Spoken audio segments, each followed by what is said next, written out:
Hello everyone, Bashar here. So in this video I want to talk to you about how to get to level 100. This is a bit of a theory crafting video. I will be uploading a practical version soon. So, and as you can see, I did start the journey myself.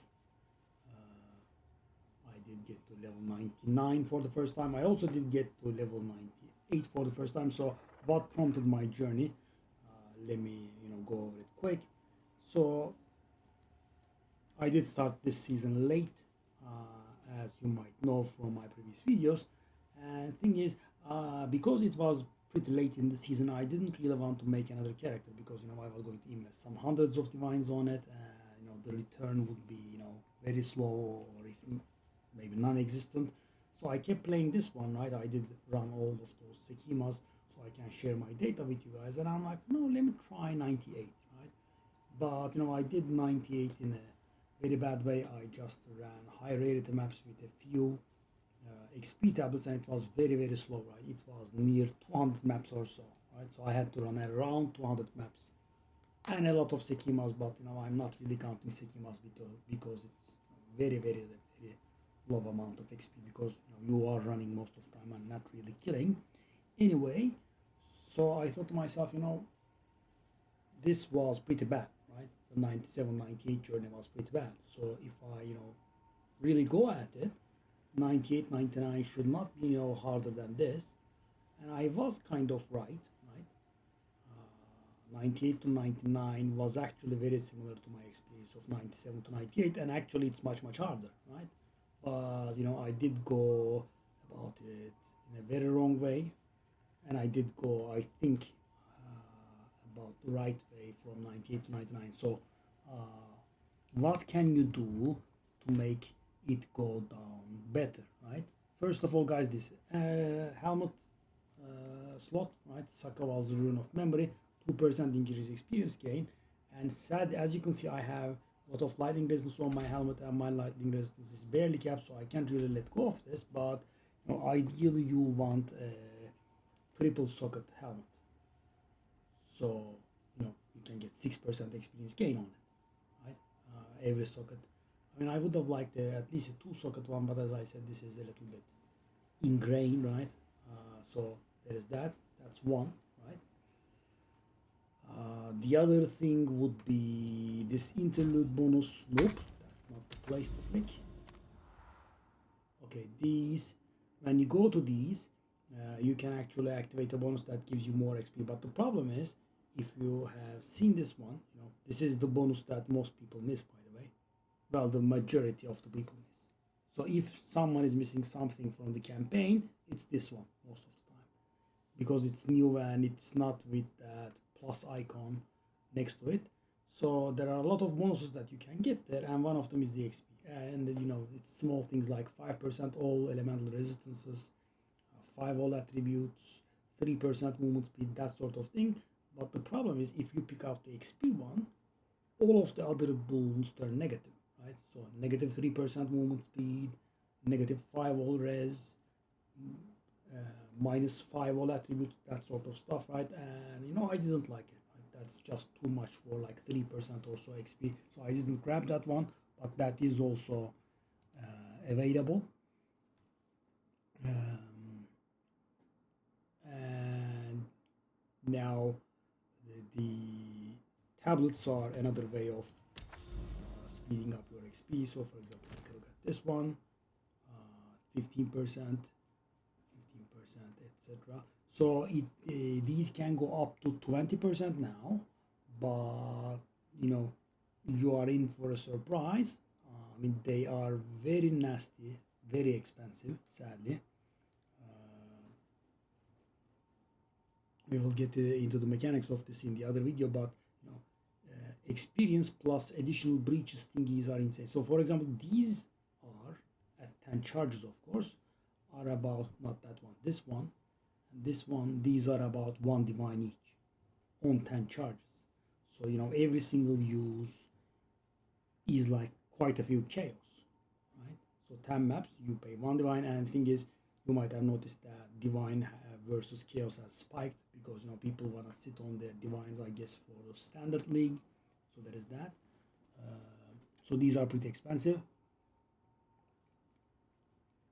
But yeah, tablets are another way. So they cannot go all the way up to 20% increase experience gain and 10% chance of 3 additional breaches or 30% chance of 1 additional breach, but the prices just go insane there. I didn't even dare look.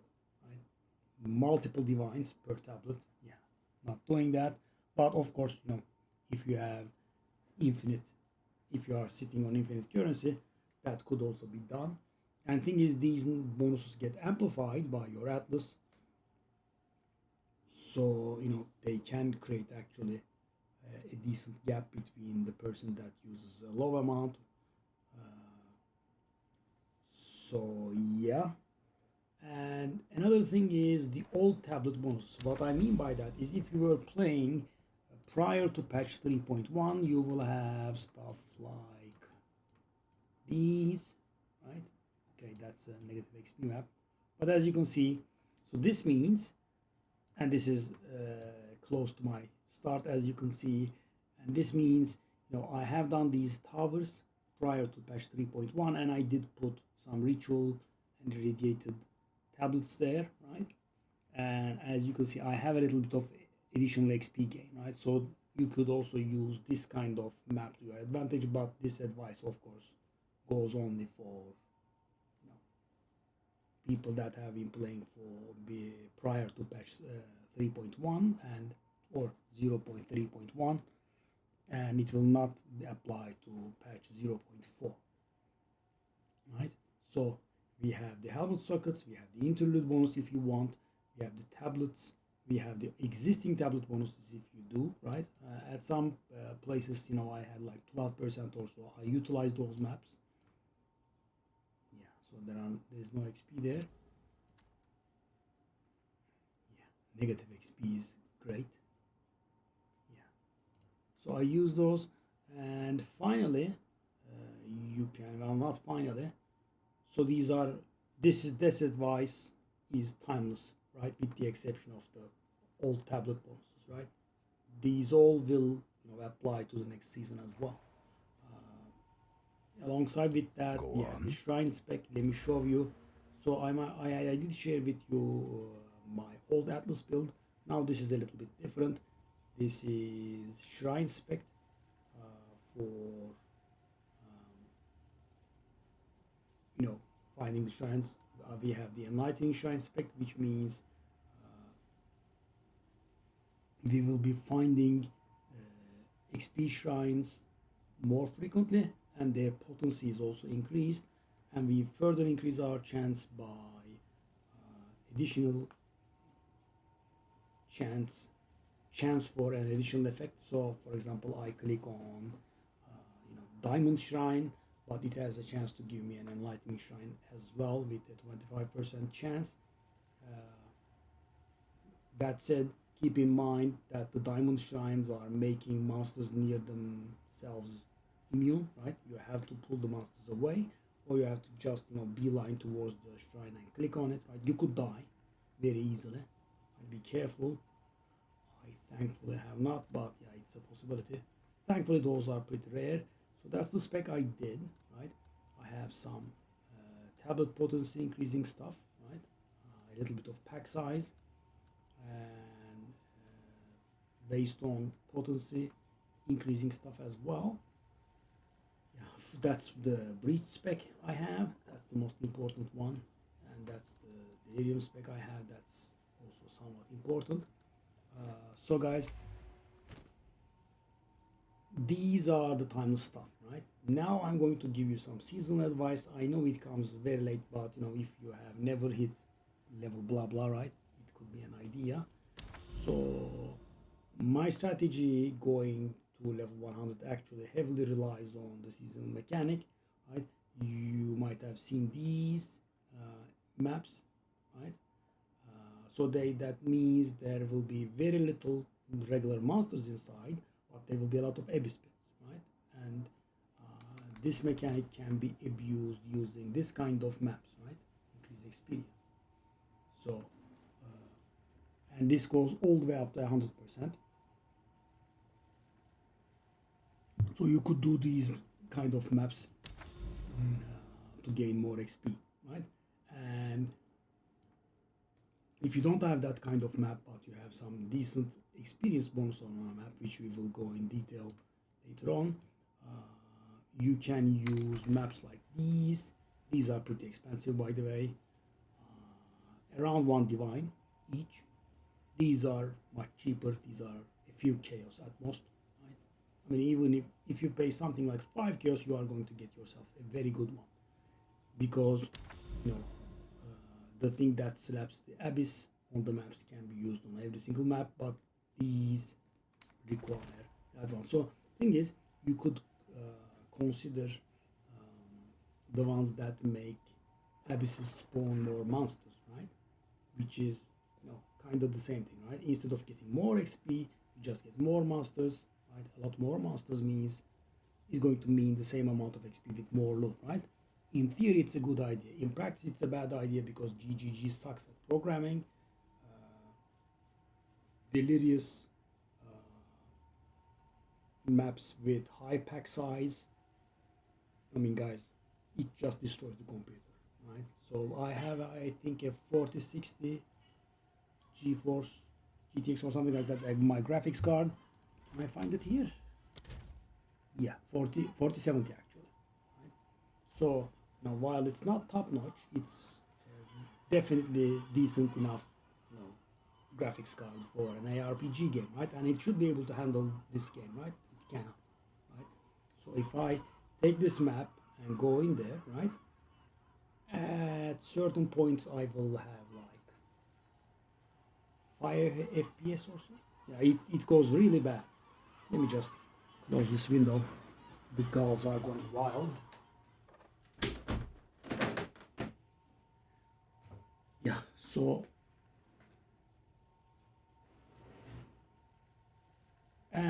when I was leveling, I did have some very scary moments.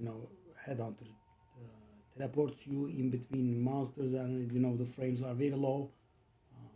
There were quite a few scary moments, but luckily I didn't die. But yeah, so, and thing is, guys, this is without the extra monsters spawning. If you get the extra monsters spawn, right, it's just gonna stand still or something like that. Like you'll go like 3 FPS or something, and even if your computer is great, right? And I also reduced the game quality, as you can see. Where is it? Performance, right? I normally play on quality, or yeah, I think I normally play on quality actually, but I had to lower it. So that's the problem with the increased monster spawning. I definitely do not suggest increased monster spawning. You could die very easily, right? Because it kind of becomes unplayable. So yeah, it's pretty risky. So if it's a wide open map with a lot of monsters around, so the problem is, I think, in order for immersion, the corpses of the monsters that we kill stay on the ground, right? But the problem is when you have a very high pack size, which is further amplified by your atlas, right? You have all those abyss, ground effects, etc., delirium effect, right? The breaches popping up all at the same time. It just gives your graphics card a lot of grief, so it goes pretty bad. Yeah, and so yeah, and the gist of the story is, and we always want high pack size. Why? Because how do we earn XP? We earn XP by killing monsters, right? And pack size means the monsters will be spawning in bigger packs, which means you will have to kill more monsters in order to finish the maps. So I generally go between 80 to 100 pack size. At 100 or so, it starts becoming really expensive, so I go for 80-90% or so for the sweet spot. But of course, in order to make the journey a little bit more bearable, you could go for a little bit more luxury. So thing is, guys, you could wonder, why do this at all, right? Why can't I just do a lot of maps, right? The problem is, if you want to keep your sanity and level, it's gonna be this method or something similar to it, because it's gonna take a lot of maps. So I did try a few regular maps, right? And when I say regular maps,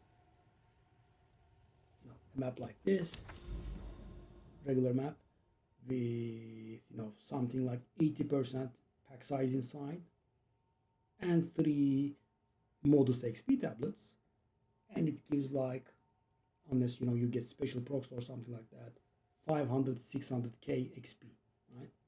And the thing is, the level is 300 million, so you need to complete like 500 maps to level, right? That's the problem, if not more.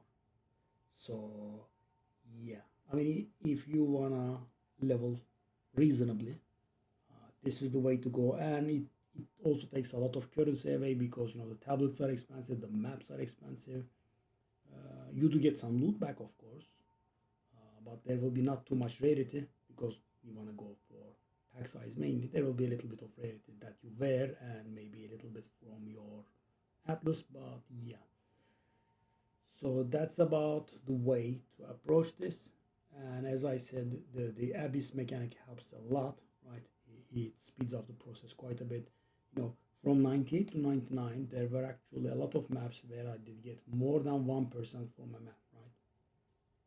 Like 3.5, 4 million from a single map. And the thing is, guys, this might not sound very impressive to you if you ever haven't leveled high, but the thing is, Path of Exile is heavily based on Diablo, and that's how the leveling process goes there, right? It penalizes your XP. That's the problem. So you could be doing the same places over and over, but the problem is you are leveling and the monsters are not, right? You are facing level 80, 81 or 82 level monsters, and you are like 98, so the XP gets penalized a lot. So not only the amount of experience that you need increases. So for example, level 98 to 99 is like 297 million, right? But 99 to 100 is like 317 million, right?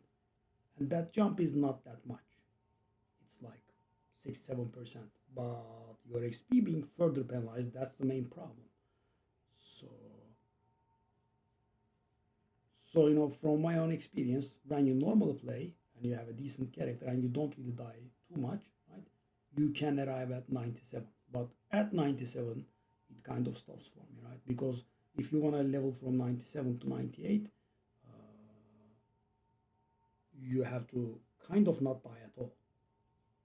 If you are not especially going for it, because you earn so little, and when you die, you lose so much, it doesn't even balance out, right? You have to be dying like once every 30, 40 maps, maybe, in order to eventually level.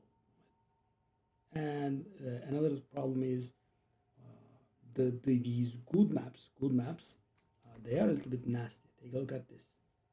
So, for example, the monster attack, cast, and movement speed, which is an annoying one, right, is one of the staples of these maps, right? It kind of will appear most of the time, right? As you can see in here, like half of the maps had it, but in the really higher pack size, it will always appear, almost always appear, right? And the monster's crit chance is also somewhat annoying, and the combination of both, yeah, could be devastating. So you have to have a really decent character in order to achieve this. As you can see, for a die, I am somewhat tanky, almost 4000 energy shield. I have some life. You could of course go for the chaos inoculation variant for this one, right? Which will make you immune to bleeding and chaos damage. That's pretty good, because bleeding is one of our weaker sides. You could replace the freeze charm with a bleed charm. That's definitely a play. I just didn't dare, right? I thought I could get frozen and and die, so I didn't. But when I have bleed in the maps, it gives me a lot of grief, right? I have to be careful, because the 4k ish energy shield is quite a lot, right? They can't really get past through it. but it immediately starts draining your life, and when you move it deals double damage, so you could die if you don't pay attention. So that's where old road comes in handy. I definitely suggest getting an old road if you wanna, level to higher levels. Obviously, that's if you are not playing a CI character, right? If you are playing a CI character, it doesn't really matter because your life will be at 1. So yeah, that's about my musings, and in the next video we'll do a few example runs and I will show you the process. But yeah, that's what you can do to make the situation better for yourself. And when you do all of these, I would say the process is about 3 times faster than you getting your hands on normal maps and just going in there with 3 XP tablets. Yeah. But as I said, it's costly. You constantly have to get tablets. You constantly have to get the unique tablets. These. So how does this come in handy? So the thing is, you want to do as many abyssal maps as you can, and also you want bonus XP maps from corrupted areas. So you want to go from abyss map to abyss map. You want to go from corrupt area to corrupt area as fast as possible. So you kind of want to beeline for the towers and put the grand project in the towers and then jump again, right? So you could see the effect somewhere here. As you can see, I have obviously no connection to this map, right? But I can do it. How and why? Because I did put the ground project in here, I think. Yeah. This doesn't actually look like it's in range, but I suppose it is. So that's how I can do this map without actually having done this map. So this would be a nice discover, right? And then there is that tower there. I could go for that tower and so on. So be prepared to buy a lot of Visions of Paradise, which allows you to do map again, and Grand Project, which allows you to reach every map in range. I have said this multiple times, but I haven't said it here. Putting that Grand Project in the towers does not allow you to bypass the requirements for anomaly maps, right? So for example, I can't really do Grand Project in here and immediately do this one, right? You still have to unlock it by completing the maps around it. Yeah, that's where it doesn't work. So yeah, that's about it, and I will see you in the video that we do a few runs and I explain the abyssal process in detail. I'm not very sure if abyssal process in detail is actually a good idea because the season is ending, but maybe a few people can get some levels, right? We still have about more than half a month to go, and I will see you in the next video. Bye bye.